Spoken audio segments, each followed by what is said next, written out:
ಇವತ್ತು ಸಿಂಪಲ್ಲಾಗಿ ಒಂದು ಬ್ರೇಕ್ಫಾಸ್ಟ್ ರೆಸಿಪಿ. ದೋಸೆ ಹಿಟ್ಟು ಇದ್ದರೆ ಸಾಕು, ನೀವು ಈ ಸಿಂಪಲ್ಲಾದ ರೆಸಿಪಿನ ಮನೇಲಿ ಮಾಡ್ಕೋಬೋದು. ನೋಡಿ ಪಡ್ಡು ಯಾವ ರೀತಿ ಮಾಡೋದು ಅಂತ ನಾನು ತೋರಿಸ್ತಾ ಇದ್ದೀನಿ. ಮೊದಲು ಒಂದು ಕಡಾಯಿಗೆ ಎಣ್ಣೆ, ಒಂದು 3 ಟೇಬಲ್ ಸ್ಪೂನಷ್ಟು ಎಣ್ಣೆ, ಸಾಸಿವೆ, ಸ್ವಲ್ಪ ಜೀರಿಗೆ, ಕಡಲೆಬೇಳೆ, ಉದ್ದಿನಬೇಳೆ ಮತ್ತು ಈರುಳ್ಳಿ, ಹಸಿಮೆಣ್ಸಿನ್ಕಾಯಿ. ಈರುಳ್ಳಿ ಸ್ವಲ್ಪ ಜಾಸ್ತಿ ಇರಬೇಕಾಗುತ್ತೆ, ಆಗ ಚೆನ್ನಾಗಿರುತ್ತೆ ಟೇಸ್ಟ್ಗೆ. ಸೊ ಈರುಳ್ಳಿ, ಹಸಿಮೆಣ್ಸಿನ್ಕಾಯಿ, ಕರಿಬೇವು ಹಾಕಿ ಚೆನ್ನಾಗಿ ಫ್ರೈ ಮಾಡ್ಕೋಬೇಕು. ಅದು ಸ್ವಲ್ಪ ಹಸಿ ವಾಸನೆ ಏನಿದೆ ಅಲ್ಲ ಈರುಳ್ಳಿದು ಅದು ಹೋಗಬೇಕು. ನೆಕ್ಸ್ಟ್ ನೋಡಿ ಕೊತ್ತಂಬರಿ ಸೊಪ್ಪು ಹಾಕಿದ್ದೀನಿ.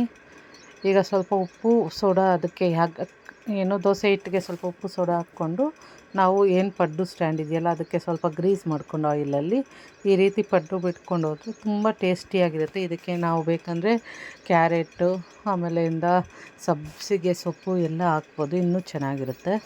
ನಾನು ಮೇನ್ ಇಂಗ್ರೀಡಿಯೆಂಟ್ಸ್ ಏನೇನಿತ್ತು ನಾನು ಅದನ್ನು ಹಾಕ್ಕೊಂಡಿದ್ದೀನಿ.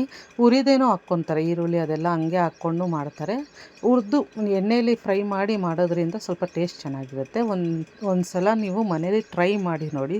ಇವಾಗ ನೋಡಿ ಪಡ್ಡು ರೆಡಿಯಾಗಿದೆ. ನಾನು ಪ್ಲೇಟ್ಗೆ ಸರ್ವ್ ಮಾಡಿ ನಮ್ಮ ಹಸ್ಬೆಂಡ್ಗೆ ಕೊಡ್ತಾಯಿದ್ದೀನಿ. ಅವರು ಟೇಸ್ಟ್ ಮಾಡಿ ಹೇಳ್ತಾರೆ ಯಾವ ರೀತಿ ಇದೆ ಅಂದ್ಬಿಟ್ಟು.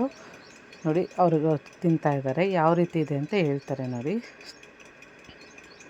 ನನ್ನ ಈ ವಿಡಿಯೋ ನಿಮ್ಗೆ ಇಷ್ಟ ಆಗಿದ್ದರೆ like, share and subscribe friends.